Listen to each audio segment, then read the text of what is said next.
এই মুহূর্তে আরো একটি বড় খবর দিকে নজর রাখবো। বিতর্কিত কণ্ঠস্বর মণিপুরের মুখ্যমন্ত্রী এন বীরেন সিং এরই হওয়ার সম্ভাবনা, এমনটাই বলছে ট্রুথ ল্যাব। বিতর্কিত অডিওর কণ্ঠস্বর এন বীরেন সিং এর সঙ্গে 93% মিলেছে, এমনটাই কিন্তু বলা হচ্ছে। মণিপুরে জাতিগত হিংসায় স্বয়ং মুখ্যমন্ত্রী এন বীরেন সিং তিনি জড়িত ছিলেন, এই অভিযোগ তার বিরুদ্ধে আগেই করা হয়েছিল।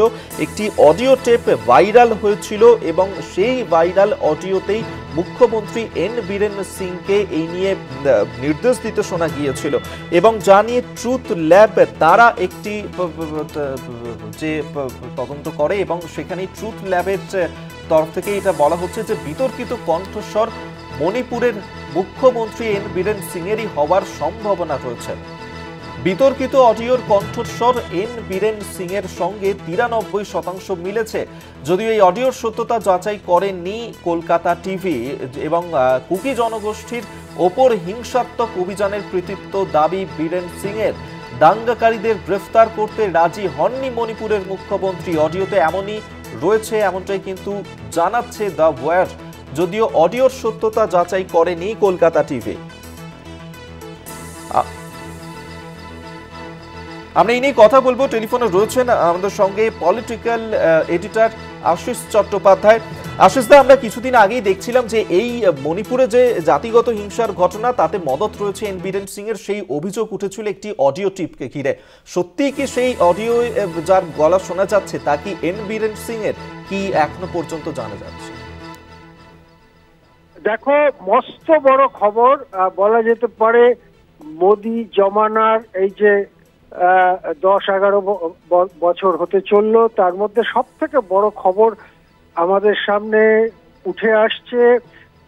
পর্দা দিয়ে চাপা দেওয়া হয়েছিল, পর্দা ফুঁড়ে সেই খবর সামনে আসছে। কেননা ট্রুথ ল্যাব তাদের কাছে পরীক্ষা করতে পাঠানো হয়েছিল যে বিতর্কিত কণ্ঠস্বর মণিপুরের মুখ্যমন্ত্রী এন বীরেন সিংহেরই কিনা। ওই ল্যাবরেটরি অত্যন্ত সম্মানিত এবং অত্যন্ত সত্য নির্ভর ল্যাবরেটরি, তারা ইতিমধ্যেই জানিয়ে দিয়েছে যে এন বীরেন সিংহেরই কণ্ঠস্বর এটা হবার সম্ভাবনা 93%। 93% এই কথাগুলো বৈজ্ঞানিকভাবে বলা হয়, কিন্তু সাধারণভাবে ধরে নেওয়া যেতে পারে যে এটা প্রমাণ হলো যে বিতর্কিত কণ্ঠস্বর এন বীরেন সিংহেরই। এখন ওই বিতর্কিত কণ্ঠস্বরে কি কথা এন বীরেন সিং বলেছিলেন, ওই কথাগুলোর থেকে এটা স্পষ্ট হয় যে কুকি জনজাতির ওপরে যে ভয়ঙ্কর হিংসাত্মক অভিযান চালানো হয়েছে, যেটা মেইতেই জনজাতির গোষ্ঠীর লোকেরা চালিয়েছেন বলে এতদিন মনে করা হচ্ছিল, এখন দেখা যাচ্ছে যে সেই হিংসাত্মক অভিযান চালানোর মূল মস্তিষ্ক ছিলেন এই মুখ্যমন্ত্রী এন বীরেন সিংহই। যদি ওই অডিও টেপের বক্তব্য সত্যি হয়, তাহলে এন বীরেন সিংহই কুকি জনজাতিকে ধ্বংস করে দেওয়া বা তাদেরকে দূরে সরিয়ে দেওয়ার জন্য ওই হিংসাত্মক অভিযানের পরিকল্পনা করেছিলেন, এমনটাই দাবি করছে দি ওয়ার। এখন কুকি জনজাতির ওপরে এই ধরনের অভিযান চালানোর কারণ কি? এন বীরেন সিংহ কয়েকটি কারণের কথা ওই বিতর্কিত অডিও টেপে উল্লেখ করেছেন। তার মধ্যে একটি হচ্ছে এসটি বা আদিবাসী সম্প্রদায়ের মানুষ হিসেবে কুকিরা আদিবাসীদের জন্য সংরক্ষিত সমস্ত আইএস আইপিএস দের যে জায়গাগুলো সেগুলো দখল করে নিচ্ছে এবং একটি কথায় তাকে বলতে শোনা গিয়েছে যে সেক্রেটারিয়েটে যে 12 জন অফিসার আছে তার মধ্যে 11 জনই কুকি। অর্থাৎ এন বীরেন সিংহ এটা বলতে চাইছেন যে কুকিরা সমস্ত বড় বড় পদ, অফিসারদের পদ দখল করে নিচ্ছে। অপর আদিবাসী গোষ্ঠী যারা ওখানে থাকেন তারা হচ্ছে নাগারা এ বিষয়ে অতটা উৎসাহী নয়, তারা বরং স্বাধীন হবার জন্য তাদের একটা গোষ্ঠী বা একটা সংগঠন চেষ্টা করে যাচ্ছে, তারা এত আইএস আইপিএস হবার জন্য উৎসাহী নয়। সুতরাং আইএস আইপিএস দের সব পদগুলো কুকিরা দখল করে নিচ্ছে।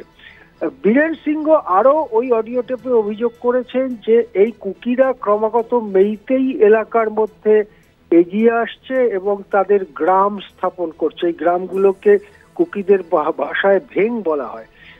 এই ধরনের গ্রাম স্থাপন করছে।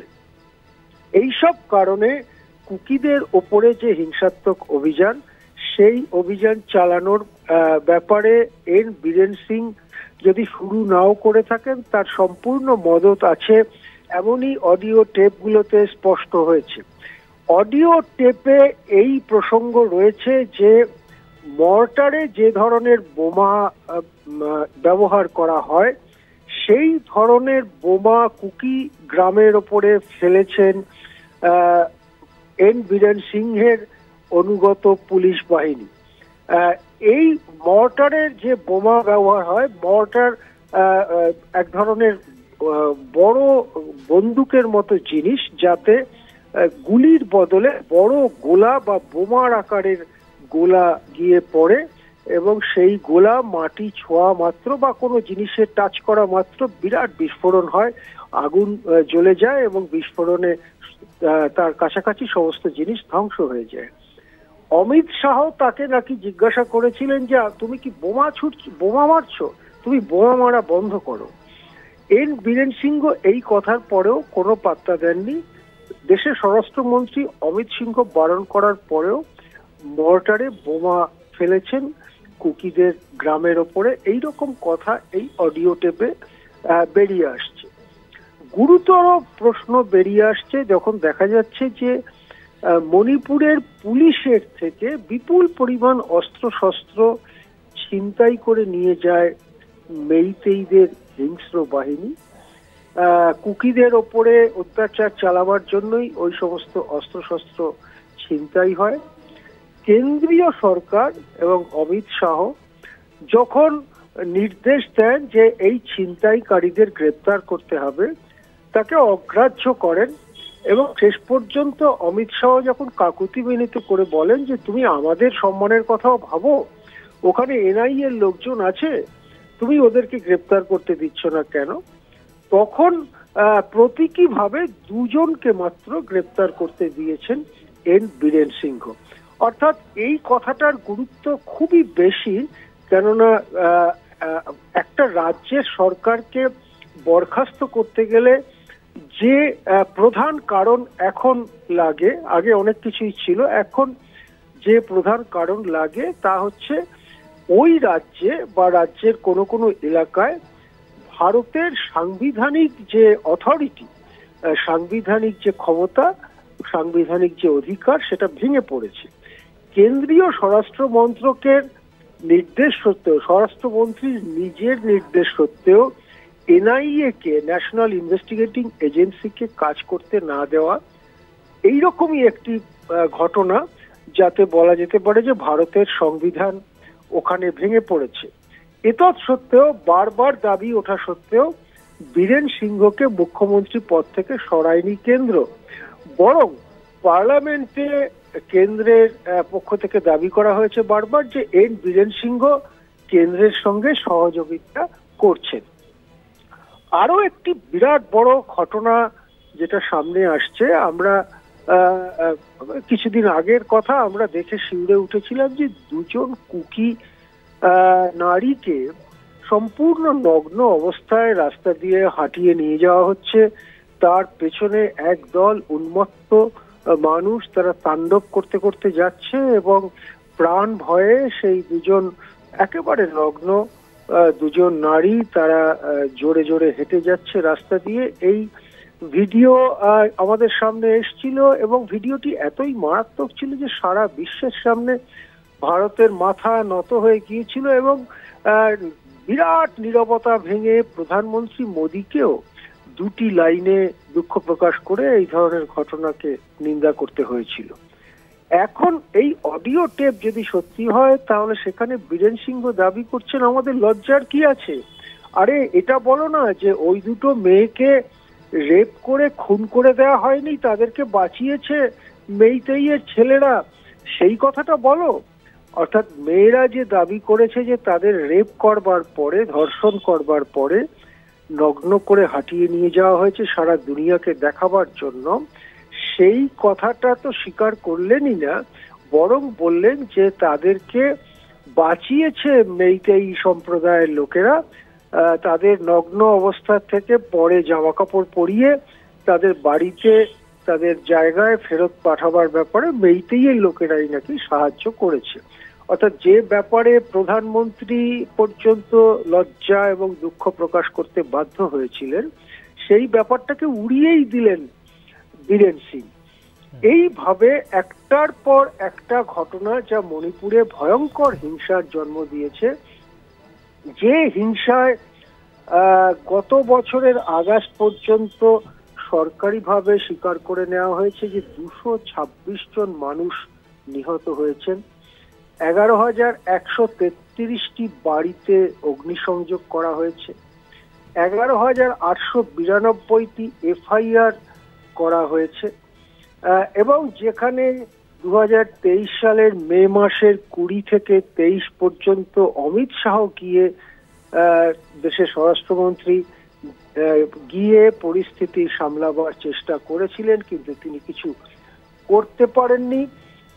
সেই জায়গাতে যে আসলে মুখ্যমন্ত্রী এই ভয়ঙ্কর হিংসার পেছনে মূল মাথা, এইরকমই দাবি উঠে আসছে দি ওয়্যার নামক সংবাদ মাধ্যমে প্রকাশিত খবরে।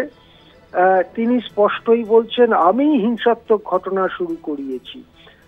কুকিরা এসটি কোটা কাজে লাগিয়ে সরকারি চাকরি, আইপিএস আইএএস এর চাকরি পেয়ে যাচ্ছিল। নাগারা আইএএস হতে চায় না, তাই সব পদ কুকিরা পেয়ে যাচ্ছে। সেক্রেটারিয়েটে 12 জন অফিসারের মধ্যে 11 জনই কুকি। এই ধরনের দাবি করে এই ভয়ানক হিংসার পেছনে এন বীরেন সিংহেরই মদত রয়েছে, এই কথা এই খবরে প্রকাশিত হচ্ছে। এখন 2023 সালের জুন মাসে ওখানে একটি তদন্ত কমিশন হয়েছিল, জাস্টিস অজয় লাম্বা কমিশন। তাদের কাছে কিছু অডিও টেপ জমা পড়েছিল, যে টেপ অবশেষে সুপ্রিম কোর্ট পর্যন্ত গিয়েছে, যে টেপে এই ধরনের অভিযোগ ছিল। কিন্তু সেই অডিও বা কণ্ঠস্বর মুখ্যমন্ত্রীর কিনা তা নিয়ে বিতর্ক দেখা দেয়, কেননা মণিপুর সরকার বলে যে ওই কণ্ঠস্বরগুলো বানানো কণ্ঠস্বর, ডক্টরড।